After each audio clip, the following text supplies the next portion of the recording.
সবাই ভালো আছেন? আসলে কথা আমরা শুনি কেন বলেন তো? কথা যে আমরা শুনতেছি কেন, উদ্দেশ্য কি? আমলের জন্য, মানার জন্য, তাই না? যদি শুধু জানার জন্য হয় তাহলে মানে একদম ছোট থেকে বড় যত নলেজ আছে, যত তথ্য আছে পৃথিবীর বুকে, এই সকল নলেজ এবং তথ্যের বিষয়ে শয়তান অবগত আছে না? সাধারণ কোরআনে কারীমের মধ্যে কি আছে, পূর্ববর্তী সময় কি ছিল, কার মানে কোন ফেরেশতাদের মধ্যে তিনি কি ছিলেন, শয়তান কি ছিল? ফেরেশতাদের মুআল্লিমুন মালায়েকা ছিল। ফেরেশতাদের কি ছিল? সর্দার ছিল, তাই না? তো ফেরেশতাদের শিক্ষক, ফেরেশতাদের মানে ফেরেশতাদেরকে কন্ট্রোল করার, শিক্ষা দেওয়ার দায়িত্ব আল্লাহ তাআলা তাকে দিয়েছিলেন। তাহলে তার মধ্যে কত নলেজ ছিল? অনেক নলেজ ছিল না? অনেক অনেক জানা, অনেক জ্ঞান ছিল তার। কিন্তু অনেক জ্ঞান থাকার পরেও আজকে আমরা তাকে কিভাবে স্মরণ করি? অভিশপ্ত। কিভাবে স্মরণ করি? অভিশপ্ত বলে স্মরণ করি। এমন অভিশপ্ত যে পৃথিবীর বুকে নিকৃষ্টতম মানুষকেও যদি আপনি শয়তান বলে ডাকেন তো তার কাছে ভালো লাগবে। মানে সে মুসলমানের কাছে অভিশপ্ত, শুধু তাই না, মানে পৃথিবীর শুরু থেকে নিয়ে আজকে পর্যন্ত ইভেন সামনে যত প্রজন্ম আসবে সকল প্রজন্মের কাছে যদি আপনি কাউকে শয়তান বলে ডাকেন, এটা একটা গালি শব্দ হিসেবে বিবেচিত হবে এবং সে তিরস্কৃত হবে। হ্যাঁ, এবং মানে সবচেয়ে নিকৃষ্টতম একটা উদাহরণ যদি আমরা কাউকে দিতে চাই তো তাকে শয়তান। তাহলে এত নলেজ এবং এত তথ্য থাকার পরেও তার কোনো লাভ হলো না। কেন হলো না? কারণ সে মানে নাই। কারণ সে কি করে নাই? মানে নাই। শুরুতে আমরা এতক্ষণ যে কথাগুলো শুনছি এই কথাগুলোই আমাদের জন্য যথেষ্ট যদি আমরা সেটাকে মানি। এই কথাগুলোই আমাদের জন্য যথেষ্ট যদি আমরা সেটাকে কি মানি। প্রথম কথা, আমরা যখনই আলোচনার মধ্যে আসবো, শুরুতে বলে দিয়েছি, তো আমার মনটাকে একদম ফ্রেশ করে যে আমি 5 মিনিট 2 মিনিট যে কথাটুকু শুনবো এই কথাটুকুকে আমি ইনশাআল্লাহ মানব। এই কথাটুকুকে আমি ইনশাআল্লাহ হ্যাঁ, তবে একটু আমরা খেয়াল করব, আলোচনা কথাবার্তা শুনবো মানবো, এর আগের যে ধাপটা সেটা হচ্ছে আমি কার থেকে কথা শুনতেছি সেটাকে অবশ্যই যাচাই বাছাই করে নিব আমরা। কারণ যে কেউ এসে একটা তথ্য দিল, একটা কথা বললো, একজন হাতুড়ি ডাক্তার যদি আপনার কোনো প্রেসক্রিপশন কোনো একটা ওষুধ দিতে বলেন একটা মারাত্মক কোনো রোগের জন্য, আমরা তো নেই না। আমাদের বাড়ির পাশে হাতের কাছে আমাদের বিভিন্ন ফার্মেসি আছে, সকল ঔষধ সেখানে পাওয়া যায়। কিন্তু সেইখানে যে আমরা ওষুধ না কিনে কাইরোতে অথবা দূরে কোথাও যায় একজন ডাক্তারকে দেখায় রোগের বিষয়ে পরামর্শ নিয়ে তারপরে এখানে এসে ওষুধ কিনে, তাই না? ওষুধ কিন্তু কাছেই ছিল, এখানে সকল ওষুধ পাওয়া যাচ্ছে, কিন্তু পরামর্শ আমার জন্য কোনটা কার্যকর সেই দিকটা আমার কাছে স্পষ্ট ছিল না, তাই সেই পরামর্শটা নেওয়ার জন্য আমরা দূরে গেলাম, তাই না? ঠিক অনুরূপ ভাবে আমি কার থেকে জ্ঞানগুলোকে জানছি, কথাগুলোকে শুনতেছি, এই জিনিসটাকে ঠিক হওয়ার পরে এরপরে আমি যেই কথাগুলো যেভাবে বলা হয় ইনশাআল্লাহ সেই কথাগুলোকে মানবো। এটা হচ্ছে কথা শোনার একটা আদত। ঠিক আছে, আমার কথাটা বুঝতে পারছি? এই জন্য আসলে এখন আমরা মূল কথায় আসি। আল্লাহ তাআলা কোরআনে কারীমের মধ্যে একটা আয়াত বলেছেন, ওয়াল্লাযীনা আমানু ওয়া হাজারু ওয়া জাহাদু ফি সাবিলিল্লাহ ওয়াল্লাযীনা আওয়াউ ওয়া নাসারু উলাইকা হুমুল মুমিনুনা হাক্কান লাহুম মাগফিরাতুন ওয়া রিজকুন কারীম। আল্লাহ তাআলা দুই ভাগে মানুষকে বিভক্ত করেছেন, মানে সফল, সাকসেস, আল্লাহর কাছে পছন্দনীয়, যাদেরকে আল্লাহর ভাষাতে, কোরআনের ভাষাতে মুমিনুনা হাক্কান, খাঁটি এবং প্রকৃত মুমিন। মানে আল্লাহ তাআলা আমাদের কাছে যেভাবে মানে আমাদেরকে যেমন মুমিন হিসেবে তিনি আদেশ করেছেন সেই রকম মুমিন কারা হবে এটাকে বর্ণনা করতে যায় আল্লাহ তাআলা কোরআন কারীমের মধ্যে আপনার একটা আয়াতের মধ্যে পুরো বিষয়টাকে স্পষ্ট করে বলে দিচ্ছে। দুই ভাগে বিভক্ত করেছে। মুমিন জাতিকে কয় ভাগে ভাগ করেছে? দুই ভাগ। এক ভাগ কি? ওয়াল্লাযীনা আমানু, ঈমান এনেছে। আমরা সবাই ঈমান আনছি না? আল্লাহ তাআলা একই কথা বিশ্বাস, এর মধ্যে কারো কোনো ডাউট আছে, কনফিউশন আছে, সন্দেহ আছে? নাই তো না?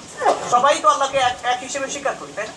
সবাই তো বলি যে লা ইলাহা ইল্লাল্লাহ, ইবাদতের উপযুক্ত একমাত্র আল্লাহ, আর কেউ আছে? এই কথার বিশ্বাস সবার মধ্যে আছে না? মুহাম্মাদুর রাসূলুল্লাহ, মুহাম্মদ সাল্লাল্লাহু আলাইহি ওয়াসাল্লাম আল্লাহ তাআলার প্রেরিত পুরুষ। আল্লাহ তাআলা তাকে পাঠিয়েছেন সঠিক তথ্য জ্ঞান সমাজের মধ্যে, বিশ্বের মধ্যে প্রসার করার জন্য। এই কথার বিশ্বাস আছে না আমাদের? তাহলে আমরা ঈমান এনেছি। ওয়া হাজারু, দ্বিতীয় গুণ বলেছেন যে সে ঈমান আনার পরে আমি আল্লাহকে বিশ্বাস করেছি, আমি রসুলকে নবী হিসেবে স্বীকার করেছি, মানে এটা তো একটা বিশ্বাস, মানুষের অন্তরের সাথে সম্পৃক্ত। কিন্তু এটা অন্তরের সাথে সম্পৃক্ত বিষয়, অন্তরের মধ্যে একটা জিনিস আসার পরে এটার তো বাস্তবায়ন আছে, কিছু কাজ আছে যে কাজগুলোর মাধ্যমে এই কথাটা প্রমাণিত হবে যে না, আমি আল্লাহর প্রতি ঈমান এনেছি, আমি আমার রাসূল সাল্লাল্লাহু আলাইহি ওয়াসাল্লামকে নবী হিসেবে স্বীকার করছি। শুধুমাত্র অন্তরের প্রতি বিশ্বাস থাকাটাই যথেষ্ট না, আমলও তো করতে হবে, শিখতে হবে, জানতে হবে না? এই জানার জন্য আমাকে যেখানে আমার জানার জন্য যাওয়া দরকার সেখানে যাইতে হবে। আজকে আমি চাইলে পরে রুমের মধ্যে বসে থাকতে পারতাম, 6 দিন এক নাগারে পরিশ্রম করার পরে আজকে একটা মাত্র দিন শুক্রবার ছুটি, যে দিনটাতে আমি বাড়িতে বন্ধু বান্ধব বা আমার প্রয়োজনীয় কাজগুলোকে আমি সারব। তো এটা আমার দরকার ছিল, এটা আমার প্রয়োজন ছিল। অথবা আমি একটু রেস্ট নিব, আমি একটু ঘুমাবো, এই তাপের মধ্যে উপরে বসে আমি নিজেকে আলাদা করে নিয়ে এসে কোরআন হাদিস বা দ্বীনের জন্য আমি বসবো, এটা আমার জন্য জরুরি ছিল না। আমি চাইলে পরে, মানে বাহ্যিক দৃষ্টিকোণ থেকে জরুরি ছিল না, আমি চাইলে আমার একটা দিন রেস্ট করে যাতে আরো পুরো 6টা দিন পরিশ্রম করতে পারি, সেই চার্জটা আমি নিজের মধ্যে নিতে পারতাম কিনা। কিন্তু তারপরে আমি আসছি কেন? শিখতে। আমি আসছি কেন? ওই ঈমান আনার পরের ধাপ যে অংশটুকু, যে আমাকে জানতে হবে, আমাকে এমন একটা জায়গায় যেতে হবে যেখানে গেলে আমি জানতে পারবো। এটাকে বলে হিজরত। এটাকে বলে কি? হিজরত। হিজরতুন শাব্দিক অর্থ হচ্ছে ছেড়ে দেওয়া। হিজরতুনের শাব্দিক অর্থ কি?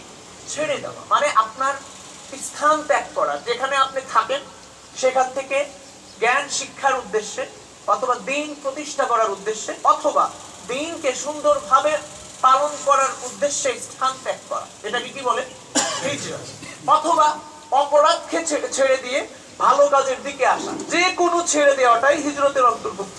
কিন্তু প্রকৃতভাবে হিজরত বোঝায়, মানে স্বাভাবিক অর্থে, যে দ্বীনকে প্রতিষ্ঠা করার জন্য, দ্বীনকে নিজের মধ্যে আনার জন্য, দ্বীনকে প্রসার করার জন্য স্থান ত্যাগ করে অন্য জায়গাতে যাওয়া, আল্লাহর রাস্তাতে যাওয়া, নিজের নফসকে, পরিবারকে ছেড়ে দিয়ে বা নিজের ইচ্ছের জায়গাটাকে ছেড়ে দিয়ে আমি দ্বীনকে সামনে নিয়ে, আল্লাহর সন্তুষ্টিকে সামনে নিয়ে আল্লাহর রাস্তাতে আসবো, এটাকে কি বলে? হিজরত। আল্লাহ তাআলা বলতেছেন ওয়াল্লাযীনা আমানু ওয়া হাজারু ওয়া জাহাদু ফি সাবিলিল্লাহ, যারা ঈমান আনলেন, হিজরত করলেন। এই দুইটা আপাতত দৃষ্টিকোণ থেকে আমরা করেছি, কারণ আমরা আল্লাহকে বিশ্বাস করি, যেভাবে সবাই বললাম। আবার নিজের স্থান ত্যাগ করে এখানে আসছি না? তাহলে হিজরতও করছে। পরের পয়েন্টটা, এখানে আসার পরে আপনি মোবাইল চালাবেন, এখানে আসার পরে আপনার মনটা বাড়ির দিকে, আপনার মনটা কোনো টেনশনে, আপনি চিন্তা করছেন কোনো হিসাব নিয়ে, আপনার মধ্যে ঋণ আছে, ঋণকে নিয়ে আপনি ভাবতেছেন, আপনার মাথা অনেক ব্যথা করতেছে, সেটাকে নিয়ে আপনি টেনশনে। অর্থাৎ আপনি আসলেন, প্রথম ধাপ পার হলেন ঈমান এনে, দ্বিতীয় ধাপ পার হলেন স্থান ত্যাগ করে, তৃতীয় ধাপে এসে আপনি আটকে গেলেন। এখানে এসে আপনি কি সকল কিছু করার পরে এখন যে পরিশ্রম করে আপনি একটু শুনে এটাকে আমল করার একটা ইন্সপিরেশন, মানে আকাঙ্ক্ষা, আপনার আগ্রহ নিয়ে আসবেন, এর জন্য যে আপনি মনোযোগ দিয়ে শুনবেন, এইখানে এসে যদি আপনার গাফলতি হয় তাইও চলবে না। আল্লাহ তাআলা 3টা অংশ বলছেন। ঈমান এনে হিজরত করে সচেষ্ট হচ্ছে, জিহাদ করতেছে, চেষ্টা করতেছে। একটু আগে জুবাইর ভাই বলছেন যে জিহাদ মানে শাব্দিক অর্থ প্রচেষ্টা করা। শাব্দিক অর্থ কি? কোরআনে কারীমের মধ্যে যেই জায়গাটুকুতে জিহাদ অর্থ আমরা যেটা বুঝি, মারামারি, যুদ্ধ, আমরা যেটা বুঝি, এটা যেখানে বুঝাইতে আসছেন সেখানে কিতাল শব্দ ব্যবহার করা হচ্ছে। কি শব্দ? কিতাল। কিতাল, কাফ তা আলিফ লাম, কত, যেখানে সরাসরি মানে যুদ্ধ করা উদ্দেশ্য সরাসরি, এই জায়গাটুকুতে সাধারণত কোরআনে কারীমের মধ্যে কিতাল শব্দটা ব্যবহার করা হয়েছে, দুই ভাবে আছে, বিভিন্ন জায়গাতে আছে। কিন্তু প্রকৃতভাবে জিহাদুন শব্দটার অর্থ, শব্দটা উৎপত্তি জুহদুন থেকে। শব্দটার উৎপত্তি কিসের থেকে? এই অংশটুকু আমরা একটু মনোযোগের সাথে শুনি, কারণ এখানে অনেক কনফিউশন আছে, অনেক মানে অস্পষ্টতা আছে। আমাদের কাছে বিষয়টা ক্লিয়ার না হয় আমরা নানান জায়গাতে নানান ঝামেলার মধ্যে জড়ায় যাই। জিহাদ শব্দটা আরবি জুহদুন শব্দ থেকে উৎপত্তি। কিসের থেকে উৎপত্তি? জুহদুন, জিহাদাল। জুহদুনের অর্থ প্রচেষ্টা করা। জুহদুনের অর্থ কি? প্রচেষ্টা করা। এই শব্দটাকে যখন আমরা যে কোনো আরবি শব্দ, মানে যে কোনো শব্দ, যেটা যেমন ধরেন আপনার ফেলুন মানে কাজ করা, ফেল মানে কি? কাজ করা। এই শব্দটাকে যখন আপনি ফেআলুন এর ওজনে নিয়ে আসবেন, জিহাদুনের মতো করে নিয়ে আসবেন, একই ধাঁচে যখন নিয়ে আসবেন, তখন তার অর্থ চলে আসে একসাথে করা। তখন তার অর্থ চলে আসে কি? তার মানে ফেআলুন মানে কাজ করা, আপনি একা করলেন, আর ফেআলুন মানে একত্রে কাজ করা। বুঝে আসছে? ঠিক অনুরূপ ভাবে জুহদুন এর অর্থটা হচ্ছে চেষ্টা করা, আর জিহাদুনের অর্থ একত্রে চেষ্টা করা। জিহাদুনের অর্থটা কি? চেষ্টা করে। আল্লাহ তাআলা বলছেন যারা ঈমান এনে হিজরত করে একত্রে চেষ্টা করে, কিসের জন্য? আল্লাহর দ্বীনের জন্য। কিসের জন্য? আল্লাহর দ্বীনের জন্য। অর্থাৎ আপনি পরিবার পরিজন আত্মীয় স্বজন সকল কিছুকে ছেড়ে দিয়ে দ্বীনকে প্রতিষ্ঠা করার জন্য স্থান ত্যাগ করে এসে সেই চেষ্টাটা করতেছেন। এমন না যে স্থান ত্যাগ করে এসে বসে গেছেন, আমল করতেছেন না, আমলের জন্য আপনি সচেষ্ট আছেন। এই শ্রেণীর মানুষ যারা সাকসেসফুল যারা হবে তাদের, আমি বললাম না দুই ভাগে আল্লাহ তাআলা ভাগ করছেন, তার মধ্যে থেকে প্রথম শ্রেণীর মানুষ হচ্ছে এরা, যারা কি ঈমান এনে নিজের স্থান ত্যাগ করে হিজরত করে আল্লাহর দ্বীনকে প্রসার করার জন্য পরিশ্রম করতেছে। এই হচ্ছে এক শ্রেণীর মানুষ। যেমন রাসূল করিম সাল্লাল্লাহু আলাইহি ওয়াসাল্লামের যখন 13 বছর 12 বছর শেষ হয়ে 13 বছর হলো মক্কা শরীফে, আপনার ইসলাম প্রসার ওখানে ওইভাবে হচ্ছে না, আল্লাহ তাআলা আদেশ দিলেন হিজরত করার। তো রাসূল সাল্লাল্লাহু আলাইহি ওয়াসাল্লাম মক্কা শরীফ ছেড়ে মদিনাতে চলে গেলেন। সাহাবাগণ তার সাথে মক্কা শরীফ ছেড়ে স্টেপ বাই স্টেপ ধারাবাহিকভাবে যায় মদিনাতে অবস্থান করেন। এই যে সাহাবাগণ রাসূল সাল্লাল্লাহু আলাইহি ওয়াসাল্লামের সাথে এসে ঈমান এনে নিজের মাতৃভূমি ছেড়ে দিয়ে দ্বীনকে প্রচেষ্টার জন্য, প্রতিষ্ঠা করার জন্য সম্পদ, অর্থ, বিত্ত, সকল কিছু, পরিবারের মধ্যে কেউ ইসলাম নিয়ে আসে না, শুধু একা। তো কারোর দিকে তাকান নাই। মুসআব রাদিয়াল্লাহু আনহু রাসূল করিম সাল্লাল্লাহু আলাইহি ওয়াসাল্লামের সময় উনি একেবারে মুসআব রাদিয়াল্লাহু আনহু একজন যুবক ছিলেন, একেবারে তার গল্প, তার ইতিহাস পড়তে গেলে চোখে পানি চলে আসে। উনি সবচাইতে মক্কার যে অনেকগুলো গোত্র ছিল, এই গোত্রের মধ্যে সেরা, সবচাইতে বেশি আদরে যারা লালিত পালিত হয়েছে তাদের মধ্য থেকে একজন ছিলেন। অথচ তার আলাদা আলাদা কাপড় সবসময় তিনি পরতেন, সবচাইতে দামি আতর, সবচাইতে দামি খুশবু তিনি ব্যবহার করতেন, সবচাইতে উন্নত এবং সুন্দরভাবে চলাফেরা করতেন। অথচ এই মানুষটা ইসলাম আনার পরে তার মা তাকে বাড়ি থেকে বের করে দিয়েছে, শিকলে বন্দী করা, কোনো কিছুই তাকে সহযোগিতার জন্য দেওয়া নাই। উনি হিজরত করে যখন চলে গেছেন, তো কাপড়, শরীরের যে সতরটা থাকবেন এর জন্য পর্যাপ্ত পরিমাণ কাপড় নাই, একেবারে নিম্ন শ্রেণীর খদ্দর এবং মোটা সালা জাতীয় একটা কাপড় শরীরের মধ্যে জড়ায় আছে। তার দিকে তাকায় চোখে পানি চলে আসছে। চিন্তা করেন তো, তারা সর্বস্ব ত্যাগ করে দিয়ে কি মক্কাতে চলে গেলেন, সর্বস্ব ত্যাগ করে দিয়ে চলে যাওয়ার সময় মদিনাতে চলে গেলেন। চলে যাওয়ার সময় রাসূল সাল্লাল্লাহু আলাইহি ওয়াসাল্লাম যখন মক্কা শরীফ ছাড়তেছেন, তার চোখ দিয়ে পানি পড়তেছেন। তিনি মাতৃভূমি প্রতি তো মায়া প্রত্যেকের আছে না। আমরা যে এত দূরে 5-6 হাজার হাজার হাজার কিলোমিটার দূরে, পরিবার থেকে দূরে এখানে আছি, সহজে তো নেই, তাই না? আমরা যে প্রবাস জীবন কাটাচ্ছি, অনেক অনেক প্রেশার, অনেক নানান রকম অবস্থা তৈরি হওয়ার পরে কিন্তু আমরা আজকে এখানে, তাই না? সহজে তো নাই। তো রাসূল করিম সাল্লাল্লাহু আলাইহি ওয়াসাল্লাম নিজের পরিবার সকল কিছুকে ছেড়ে দিয়ে, সাহাবাগণ তাদের সর্বস্বকে ছেড়ে দিয়ে সহজে তো মাতৃভূমি ছেড়ে যান। 3টা বছর এক নাগারে, আপনার মনে করেন হাশেম গোত্রকে একেবারে এক নাগারে বয়কট করে রাখছে, হাসরা করে রাখছে, যে তাদের সাথে কাবা শরীফের মধ্যে একেবারে সকল গোত্র, বিরোধী সকল গোত্ররা সমন্বিত হয়ে, একত্রিত হয়ে একটা খেতাব, একটা লেখা, একটা পোস্টারের মধ্যে লিখে দিছে যে ঢোকা এবং বের হওয়ার দুই পথেই লিখে দিছে যে অমুক গোত্রের সাথে, রাসূল সাল্লাল্লাহু আলাইহি ওয়াসাল্লামের যে গোত্র বা বংশের কারোর সাথে বিবাহ দেওয়া যাবে না, তাদের কাউকে তাদের সাথে কোনো কেনা বেচা চলবে না, ব্যবসা বাণিজ্য চলবে না, ওখানে যাওয়া চলবে না, সকল কিছু থেকে বয়কট করে দিয়েছেন। শিশু বাচ্চারা খাবার না পেয়ে এত জোরে জোরে কাঁদতে, এবং বাচ্চাগুলো কাঁদতো যে অনেক সময় অসহায় হয়ে মারা পাতা পাথর তাদের মুখে দিয়ে দিত। 1 দিন না, 2 দিন না, 3 দিন না, 3টা বছর তারা এভাবে কষ্ট করে। এরপরে যখন মাতৃভূমি ছেড়ে চলে গেছেন, মক্কা শরীফে চলে গেছেন, ঈমান আনার পরে হিজরত করে মক্কাতে গেছেন। কেন? অর্থের জন্য। রাসূল সাল্লাল্লাহু আলাইহি ওয়াসাল্লাম কি বলেন নাই, বলছে না কাফেররা যে আপনি শুধু বলেন, আপনি চাইলে আসমান থেকে চাঁদ তারা নিয়ে এসে দিবেন, সবচাইতে শ্রেষ্ঠ এবং সুন্দরী নারীকে আপনার হাতে দিয়ে দিব, সকল সম্পত্তি একত্রিত করে আপনাকে দিয়ে দিব, আমাদের পদে আধিপত্য, ক্ষমতা, সকল কিছু আপনার হাতে দিয়ে দিব। কিন্তু রাসূল সাল্লাল্লাহু আলাইহি ওয়াসাল্লাম সকল কিছুকে বাদ দিয়ে এই কথা শুনতে রাজি হয়ে গেছেন যে ইন্নাকা লামাজনুন, আপনি একেবারে নিকৃষ্টতম একটা পাগল। এই কথাও বলুন, তাও দ্বীনের পথ থেকে, দ্বীন প্রসার করার আগ্রহ বা চেষ্টা থেকে সরে আসেন। আল্লাহ তাআলা আয়াত নাযিল করেছেন, সাওয়াউন আলাইহিম আনযারতাহুম আম লাম তুনযিরহুম লা ইউমিনুন।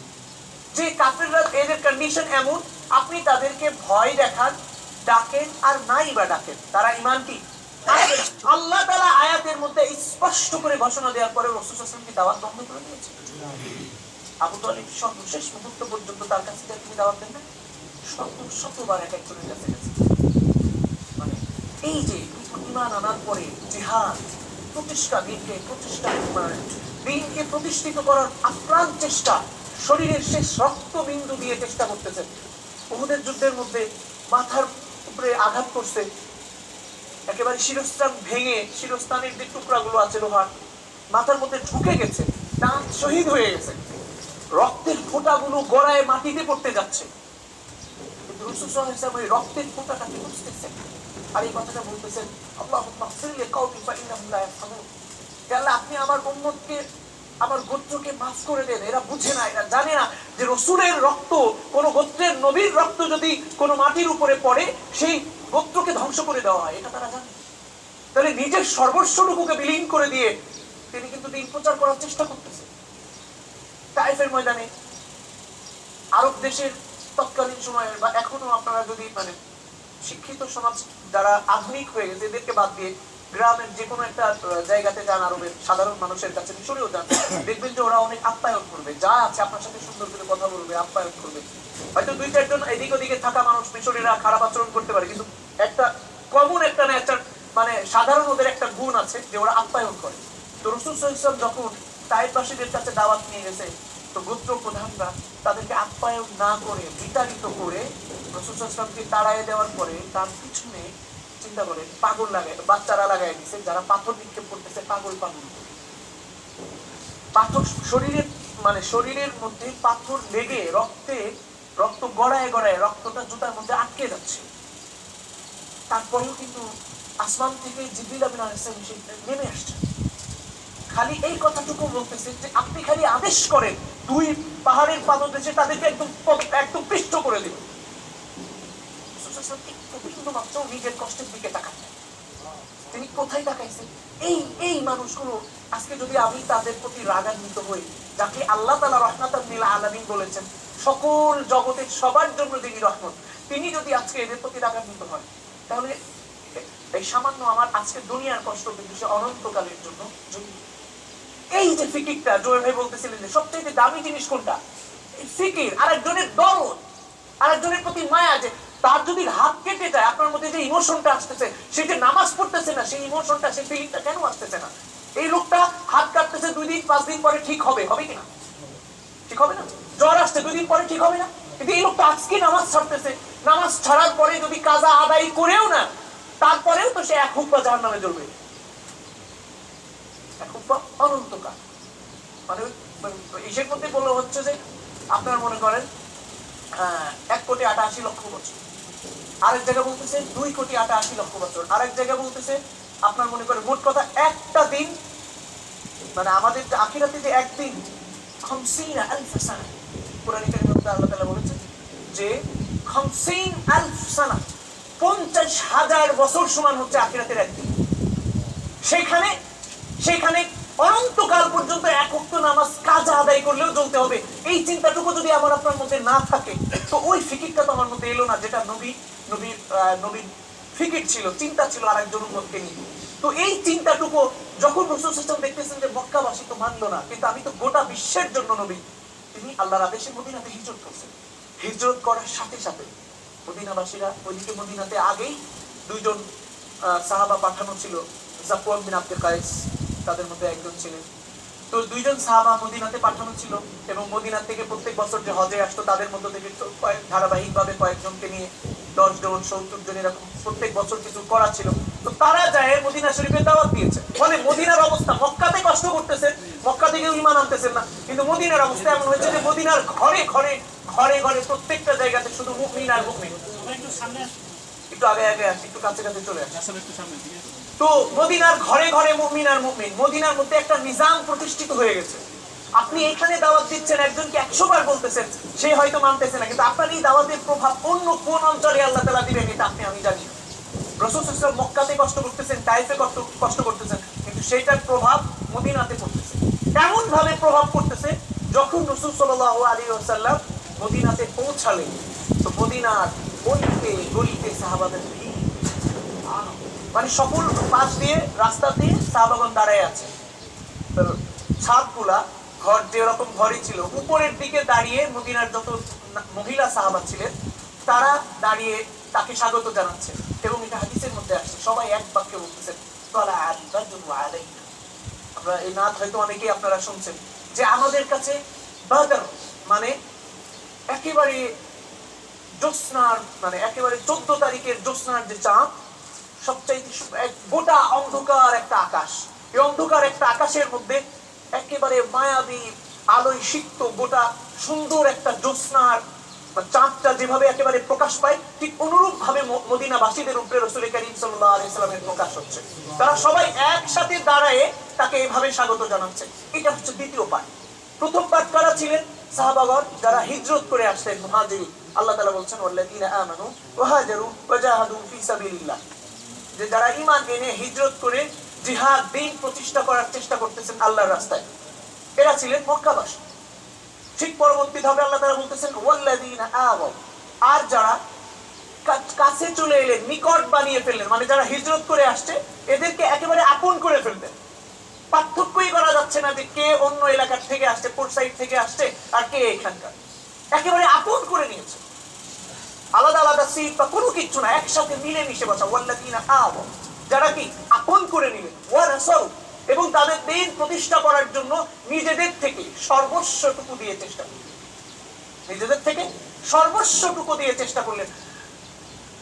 মানে এমন একটা কন্ডিশন, একজন সাহাবা মদিনাতে আরেকজন মক্কা থেকে আসছে, তো একজন সাহাবা বলতেছে যে আমার এত বিঘা জমি আছে, আমার এত জমি আছে, এটার অর্ধেক তোমার, এটা তোমার, আমার এটা আছে, এটা তোমার। আমি মানে এমন একটা অবস্থা যে ওয়ায়ুসিরুনা আলা আনফুসিহিম, যে একদম নিজের সত্তাকে মিটায়ে দিয়ে মক্কাবাসীদেরকে প্রাধান্য দিচ্ছে, নিজের সত্তাটাকে মিটায়ে দিয়ে তাদেরকে প্রাধান্য দিচ্ছে।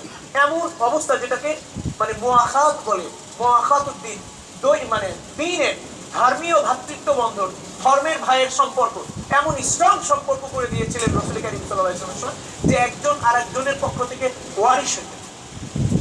মানে সম্পর্কটা এত গাঢ় হয়ে গেছে, এতটা কঠিন ভাবে সহযোগিতা করতেন নিজের সর্বস্বটুকু দিয়ে, নিজের সর্বস্বটুকু দিয়ে। ওয়াল্লাযীনা আওয়াউ ওয়া নাসারু, যারা কাছে নিয়ে আসছেন, আপন করে নিয়ে তাদেরকে সহযোগিতা করছেন, জান দিয়ে, মাল দিয়ে, সময় দিয়ে, যা মানে সবচাইতে আগে, যাতে তাদের কাছে এমন না হয় যে আমি ভিন দেশে আসছি।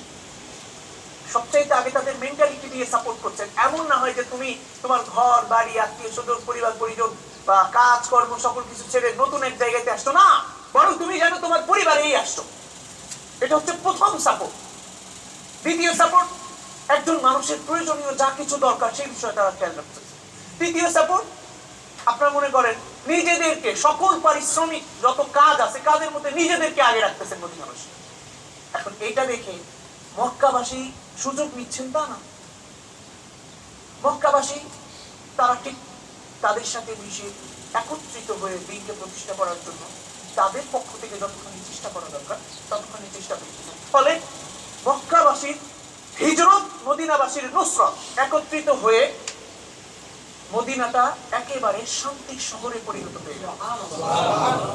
মদিনাটা এতটা শান্তির শহর পরিণত হয়ে গেল যে যেন গোটা বিশ্বের অন্ধকারের মধ্যে একমাত্র শান্তির নগরী হচ্ছে মদিনা, যেটা নাম ছিল আগে ইয়াসরিব অথবা অন্য শব্দে ইয়াসরব, কিন্তু সেটা রাসূল কারীম সাল্লাল্লাহু আলাইহি ওয়াসাল্লামের এবং সাহাবায়ে কেরামগণের আদর্শিক কারণে নাম হয়ে গেল মদিনাতুন তাইয়্যিবা।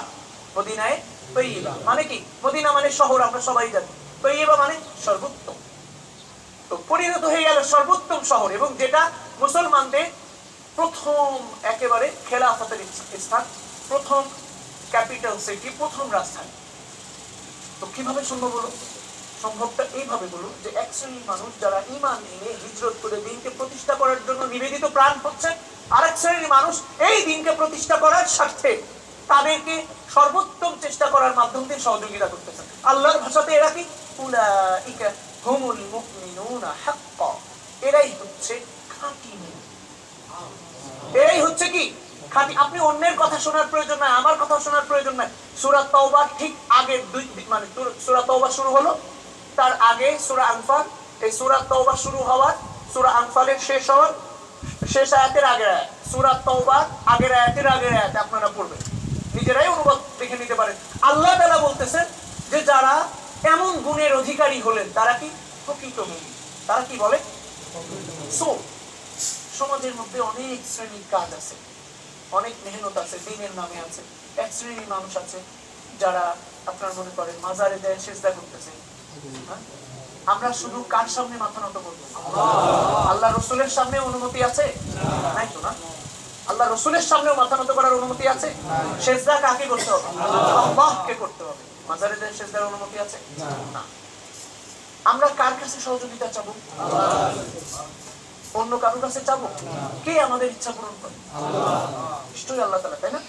কিন্তু মাজারের যে মানে যারা শুয়ে আছেন, আমরা যদি তার কাছে সহযোগিতা করতে চাই তাহলে আমরা সেই করলাম।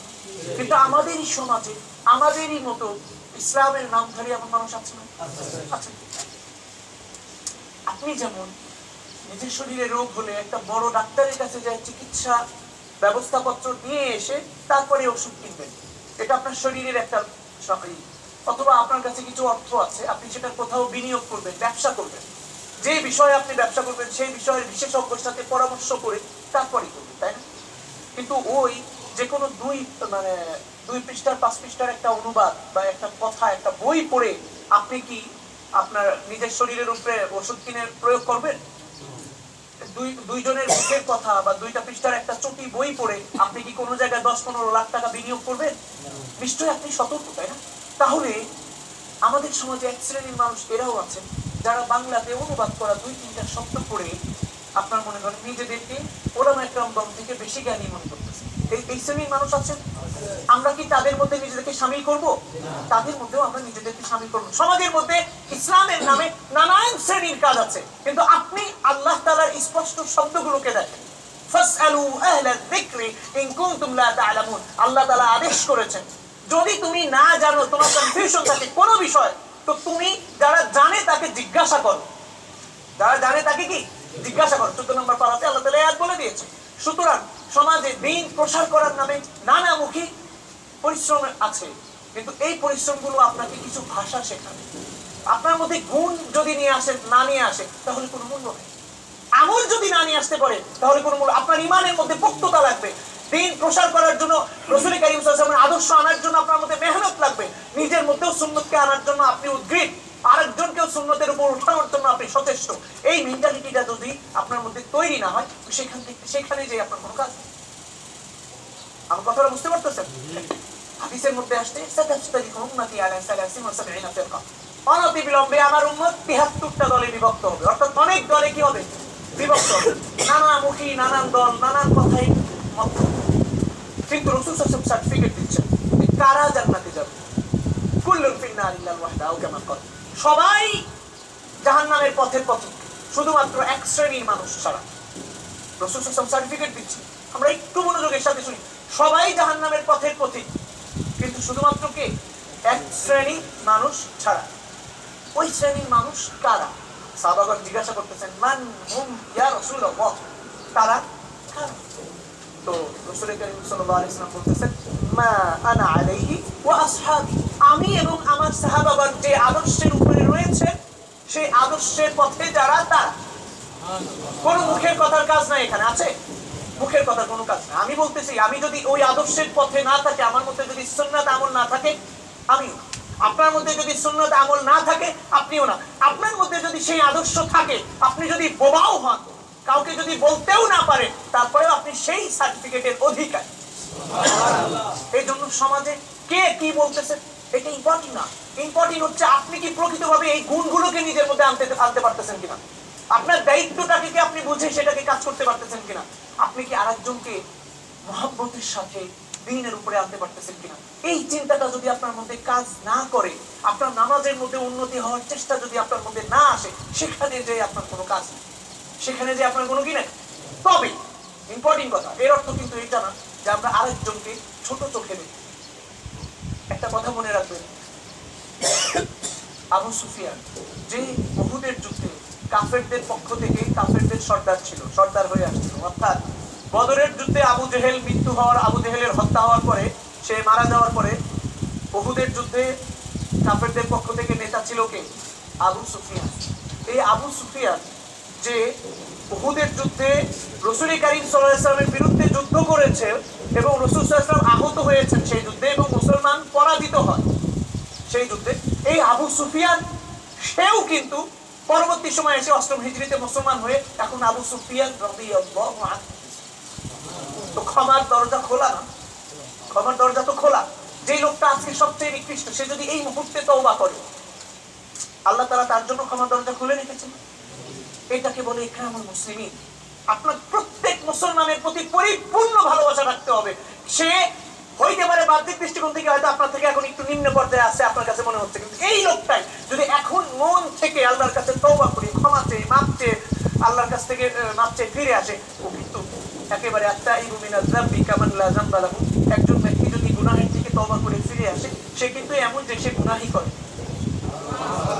তো এই জন্য কাউকে ছোট চোখে দেখা যাবে না, তবে নিজেকে বাঁচাতে হবে। কু আনফুসাকুম, তুমি নিজেকে কি বাঁচাও, সঠিক জায়গাতে সঠিক মেহনতের সাথে লেগে নিজের ঈমান এবং আমলকে ঠিক রেখে। আল্লাহ তাআলা যেই লোকটাকে বলেছে যে একেবারে উলাইকা হুমুল মুমিনুনা হাক্কা, এরাই প্রকৃত এবং খাঁটি মুমিন, সেই লোক আমাকে হতে হবে। রাসূল সাল্লাল্লাহু আলাইহি ওয়াসাল্লাম যার বিষয়ে সার্টিফিকেট দিয়ে দিলেন যে মান আলাইহি ওয়া আসহাবি, আমাকে এবং আমার সাহাবাকে যারা অনুসরণ করে চলতেছেন এরাই হচ্ছে সার্টিফিকেটধারী।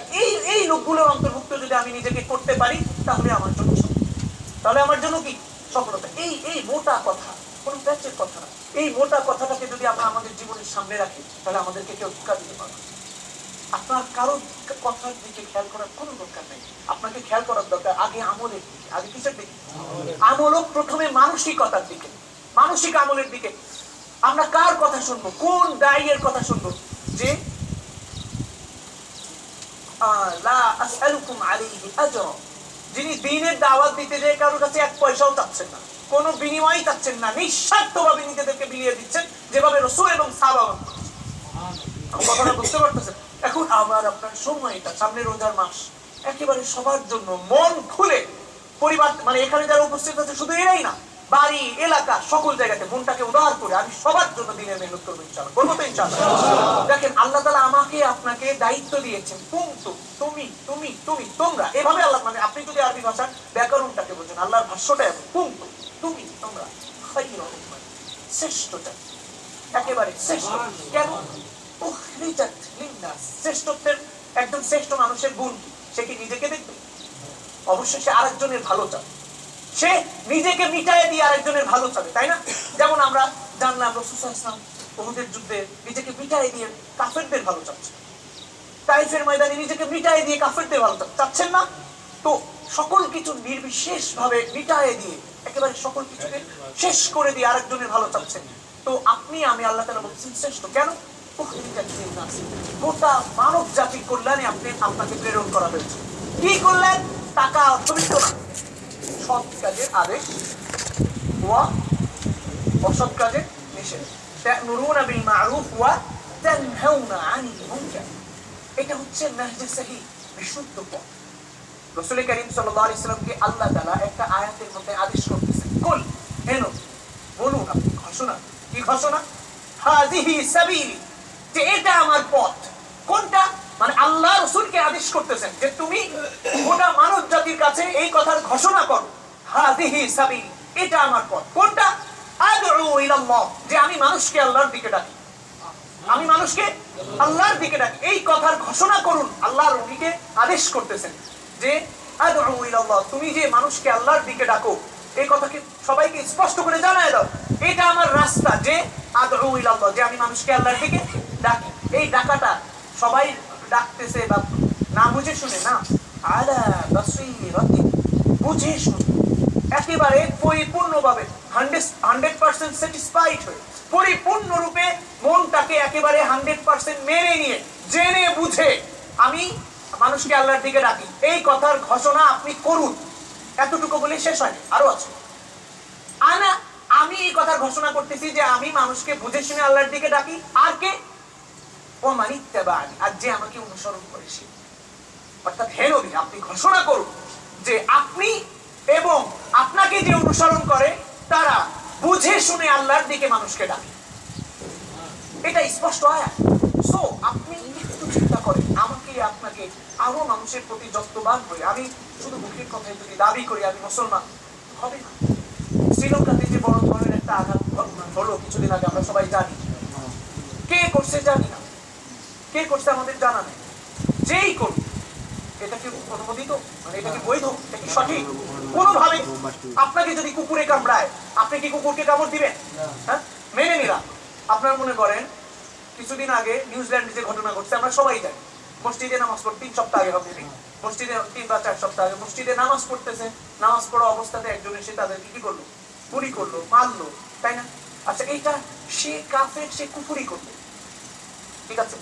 এর প্রতিবাদ মুসলমান মুসলিম বিশ্ব যার স্থান থেকে যেভাবে সম্ভব সেভাবে করলো, কিন্তু এর প্রতিবাদে যদি আপনি সেই কাজটাই করেন যেটা তারা করলো, যেভাবে তারা করলো, তো তাহলে এটা কি সমাধান হলো নাকি সমস্যাটা আরো বড়?